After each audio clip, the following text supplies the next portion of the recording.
বাংলার মানুষের মঙ্গল কামনায় সাইকেল চেপে বৃন্দাবন যাত্রা শুরু করলেন পটাশপুরের যুবক সুব্রত ঘোড়াই। পূর্ব মেদিনীপুর জেলায় পটাশপুর 2 ব্লকের সুকাখোলা মল্লিকপুর গ্রামের সুব্রত ঘোড়াই পেশায় রাজমিস্ত্রি।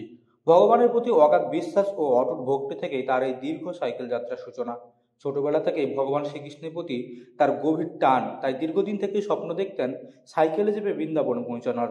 অবশেষে সেই স্বপ্ন রূপ পেল বাস্তবে। তার কথায়, বাংলার মানুষের সুখ, শান্তি ও মঙ্গল কামনায় এই যাত্রায় বেরিয়েছি। শুধুমাত্র ধর্মীয় ভাবনা নয়, সমাজের প্রতি এক মানবিক বার্তাও পৌঁছে দিতে চায় সুব্রত। কোথায় যাচ্ছেন সাইকেল নিয়ে? শ্রীরাম বৃন্দাবন, ভগবান শ্রীকৃষ্ণের জন্মভূমি। সাইকেলে করে যাবেন? হ্যাঁ, সঙ্গে কে আছে? সঙ্গে একা আছি, ভগবানের আশীর্বাদ।